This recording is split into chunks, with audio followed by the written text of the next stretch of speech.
Over 70% of viewers are unsubscribed. Hit that button, it would really mean a lot to me and help grow the channel. Responding to emerging or existing aircraft do present challenges for some plane makers. In some cases, the manufacturer might not deem a rival aircraft from a rival competitor as worthy of launching their own plane for. Say the cons may outweigh the pros. In some instances, manufacturers may also misinterpret interest in an aircraft and therefore not proceed with their own endeavor. That can then be described as a mistake. We've actually seen this happen a few times, but if there's one thing the industry has shown us across the last several decades, is that responding to aircraft that are enjoying success can be hugely important in not just maintaining market share, but also that of customers who may be inclined to head elsewhere if you as a manufacturer do not battle with your competitor adequately in a certain market. Most would argue that the Boeing NMA, or lack thereof, is one of the key responses that was not offered to Airbus's continued advancements in the middle of the market sector. And you'd be correct, but there also is a lack of a significant response to another aircraft and part of the market share. Although Boeing definitely has something to say regarding that, evidence would suggest otherwise.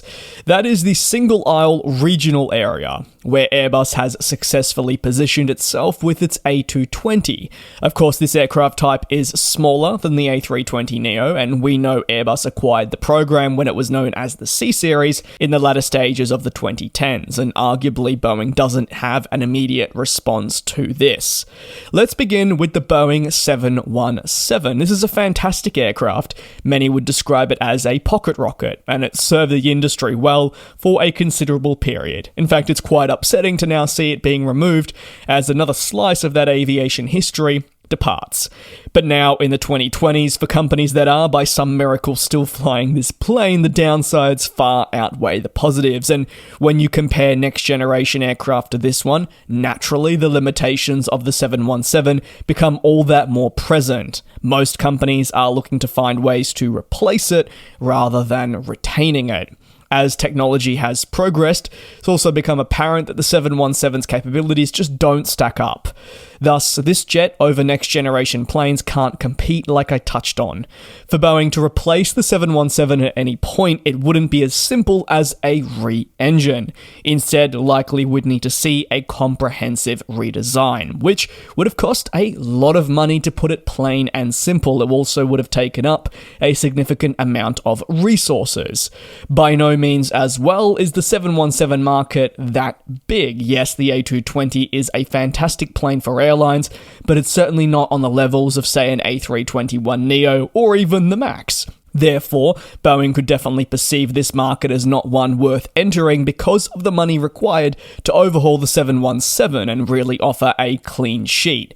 Airbus has won in this sector because they didn't technically build the A220 from scratch. We know it was previously the C Series, and the aircraft manufacturer then went on to purchase a program that, to a certain extent, was already a proven asset. It then rebranded it and took it in as its own, and there have been some associated difficulties with this program, but at least it wasn't started from scratch. By Boeing not moving forward with a 717 replacement, however, or an aircraft to really fend off even Embraer, Boeing is really doing the one thing that so many analysts have argued is the wrong decision and backs away from innovation. That is putting all your eggs in the one basket, and that one basket just so happens to be in the single-aisle market, the 737 MAX family. The MAX has actually, when flying, proved to be a fantastic aircraft, as all the figures add up to being a success.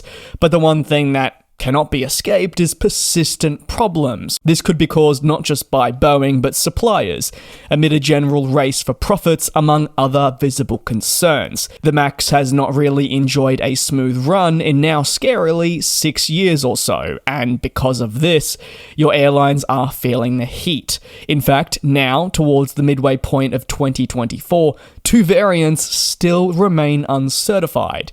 And as a result, even if Boeing did say pitch the 737-7 as an aircraft to fend off the A220, it's not certified. The Airbus A220, C Series and more is also an aircraft type that Boeing pushed heavy against. That's a story for another day, but it highlighted how Boeing believed that there was a risk to its market share despite pushback from other entities that didn't believe this to be the case. This over-reliance that we've seen on the MAX does pose significant limitations and risks for Boeing and their customers, and that's been proven time and time again. I did mention the A220, and I'd like to stick with that, given I'm taking a look at Boeing's lack of a response. Airbus has long seen the A220 as an aircraft that can continue making a splash in markets around the world. Mainly, there is a lot of interest in potentially stretching the aircraft further. Interestingly, the plane maker has said on several occasions that it would be a matter of when rather than if. While we have not had this official launch of the dubbed A220-500, Airbus has confirmed most recently only last month that it really wants to focus on the two existing variants, stabilizing the program and production before it moved forward with anything else. The variant I speak of is also hot on the radar of several other A220 customers, who believe a stretch would be very ideal. In the eyes of Boeing, however, a prospective stretch would be just fine for customers. At the same time, they believe, and while a stretch would add capacity and therefore pose more of a threat to the troubled 737 MAX, Boeing, only as long ago as the 2023 edition of the Paris Air Show, stated that them as a manufacturer can compete with an A220-500 and fend off any prospective interest thanks to its 737 MAX program, arguably probably done so through the 737-7, but this plane is uncertified.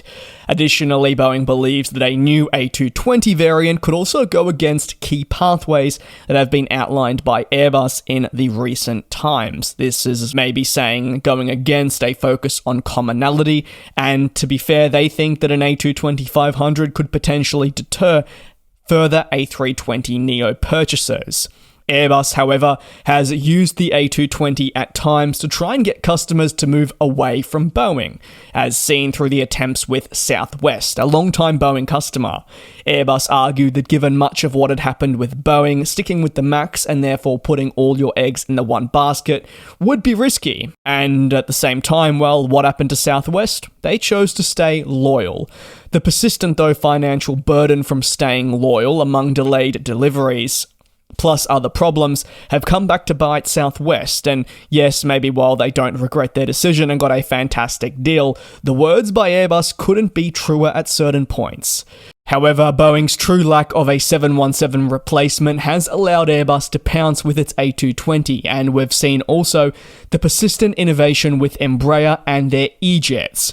Qantas Group is a fantastic example nowadays with their regional division, Qantas Link, as how an airline has moved away from the 717 after a delightful period operating the jet, but has selected the A220 to power the regional fleet for decades to come, instead of moving to Boeing's 737 MAX program. This is being seen across the industry with other airline customers as well, highlighting the urgent need for Boeing to respond to these innovations to maintain its market share. But now, as you'd probably argue, it's too late for that, and many are looking towards Boeing's next iteration of an aircraft, whether a single-aisle, wide-body or more in the 2030s, as their next and really last chance to get these markets back under control. If you have any thoughts on Boeing's lack of an A220 response, or maybe you're in the camp where you believe the 737 MAX is the perfect A220 rival, you can let me know down below in the comments. Thanks a lot for watching, take care, be safe, and I'll see you in a couple of days